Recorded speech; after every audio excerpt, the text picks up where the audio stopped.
Namaku Edwin. Hujan turun tanpa ampun malam itu, membasahi jalanan desa Karangwungu yang lengang. Lampu-lampu temaram berkedip seperti nyawa yang hampir padam, dan aku berdiri di depan rumah kayu tua sambil menggenggam cincin perak murah yang kusimpan selama 3 tahun. Di dalam rumah itu, ada Nadira, perempuan yang kucintai sepenuh jiwa, dan malam itu, ia bukan lagi milikku. Ia akan menjadi istri orang lain. Aku dan Nadira tumbuh bersama di desa ini. Kami bermain di sungai, berlari di sawah, dan berbagi mimpi di bawah pohon beringin tua. Aku akan jadi orang sukses, supaya bisa melamarmu dengan terhormat, kataku dulu. Nadira tersenyum, aku akan menunggumu, Edwin. Tapi takdir tidak seindah janji masa kecil. Ayahku meninggal, ibuku sakit-sakitan. Aku hanya anak tukang kubur, sementara Nadira adalah anak orang kaya, dan kini ia akan menikah dengan Bagus Pratama, pengusaha muda dari kota. Saat ibuku memberitahu kabar itu, hatiku hancur. Aku berlari keluar rumah di tengah hujan, menangis seperti anak kecil, sampai kakiku membawaku ke tepi hutan bambu. Di sanalah aku bertemu lelaki berjas hitam. Tinggi, pucat, matanya merah menyala. Apa yang kau cari, Edwin? Aku ingin Nadira kembali, jawabku gemetar. Ia mengeluarkan kitab kecil hitam berbau amis. Tanda tangani dengan darahmu. Sebagai gantinya, jiwamu akan menjadi milikku saat waktunya tiba. Keesokan harinya, kabar mengejutkan menyebar. Pernikahan Nadira dibatalkan, Bagus Pratama kecelakaan, mobilnya masuk jurang, dan koma. Sore itu Nadira datang menemuiku sambil menangis. Edwin, aku merasa kamu satu-satunya tempat pulangku. Aku memeluknya. Untuk pertama kalinya aku bahagia. Dan untuk pertama kalinya aku merasa takut. Sejak malam itu, bisikan mulai datang. Bayangan hitam berdiri di sudut kamar. Ibuku semakin sakit. Nadira sering bermimpi melihatku terbakar api. Setiap tengah malam, lelaki berjas hitam muncul di cermin. Perjanjian tidak bisa dibatalkan, Edwin. Pada malam ke-40, ibuku meninggal. Di pemakamannya, aku melihat bayangan hitam berdiri di antara nisan. Sebentar lagi jiwamu milik kami. Nadira memelukku sambil menangis. Kamu berubah, aku takut. Malam itu, lelaki berjas hitam datang lagi. Waktu pembayaran telah tiba. Aku berlutut, ambil aku saja, jangan Nadira. Ia tertawa. Cinta selalu punya harga lebih dari 1 jiwa. Lampu padam, cerita Nadira terdengar dari luar kamar. Dan aku tahu neraka telah membuka pintunya. Malam itu dunia terasa berhenti berputar. Cerita Nadira masih menggema di telingaku saat aku terbangun di lantai kamar dengan tubuh gemetar. Lampu kembali menyala redup, tapi Nadira sudah tidak ada di luar kamar. Pintu terbuka, dingin menyergap seperti napas kematian. Aku berlari keluar rumah, Nadira, Nadira, ah. Hujan kembali turun, lebih deras dari malam perjanjian itu. Di halaman, jejak kaki basah mengarah ke hutan bambu. Jantungku berdegup liar, aku mengikutinya. Setiap langkah terasa seperti menapaki kuburan sendiri. Di tengah hutan, aku melihatnya. Nadira berdiri membelakangiku, rambutnya tergerai basah, gaunnya putih ternoda lumpur. Nadira, suaraku pecah. Ia menoleh perlahan. Matanya hitam tanpa bola mata. Edwin, kamu sudah menjualku juga. Aku terjatuh berlutut. Aku tidak bermaksud, aku hanya ingin kita bersama. Tiba-tiba tanah bergetar. Kabut hitam naik dari tanah, membentuk lingkaran api neraka. Lelaki berjas hitam muncul di tengah lingkaran itu, tersenyum lebar. Selamat datang di gerbang neraka, Edwin. Aku merangkak ke arah Nadira, tapi tangan hitam muncul dari tanah, menahanku. Perjanjianmu bukan hanya tentang jiwamu tapi tentang semua yang kau cintai. Suara ibuku terdengar dari kegelapan. Edwin, kenapa kau tega? Aku menangis histeris. Aku salah, aku mau menebusnya. Lelaki itu tertawa. Penebusan selalu dibayar dengan darah. Tiba-tiba Bagus muncul dengan wajah remuk berdarah, menyeret tubuhnya. Giliranku dibayar, Edwin, aku berteriak. Cukup, ambil aku saja.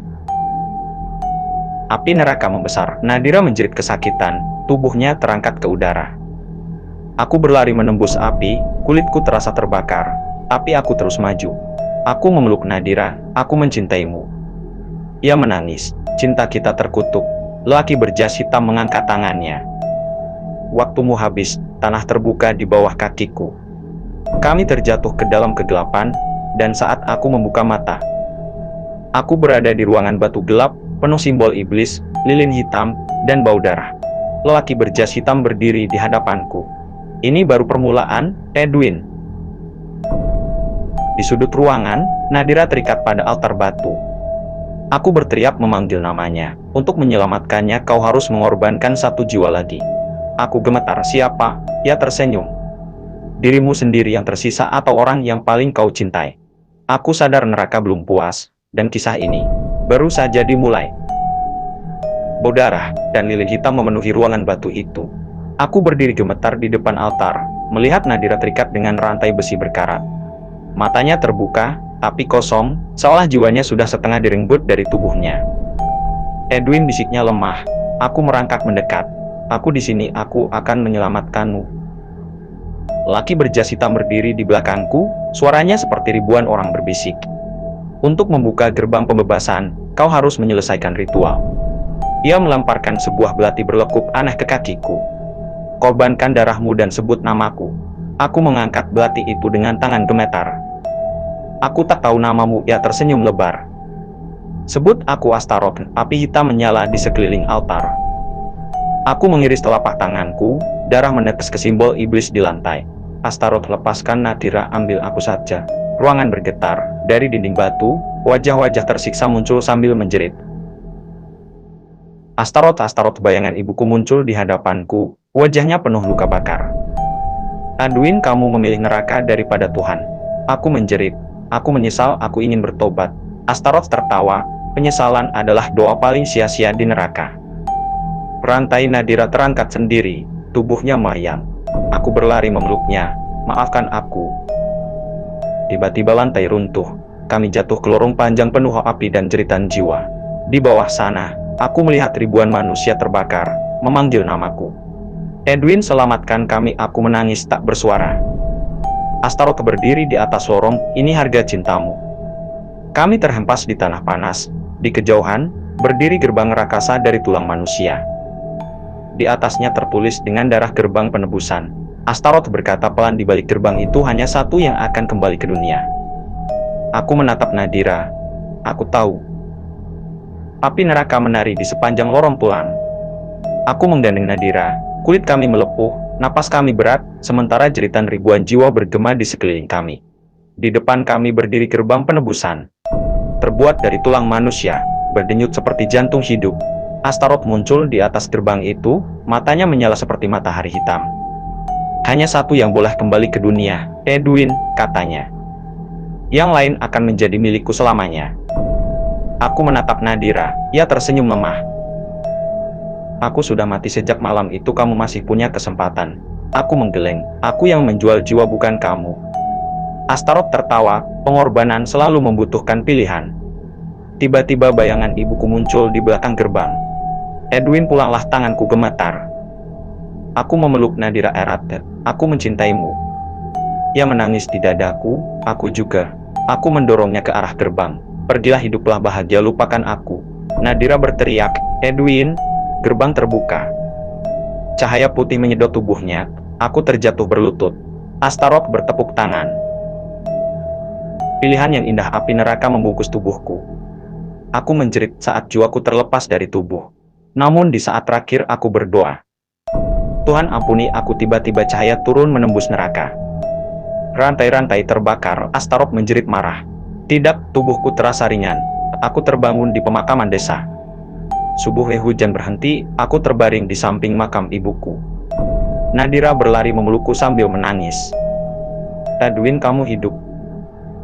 Aku menatap langit. Aku masih hidup, namun di balik bayangan pohon beringin. Astaroth berdiri tersenyum, perjanjian belum selesai. Dan sejak hari itu setiap malam aku mendengar bisikan, jiwamu tetap milikku.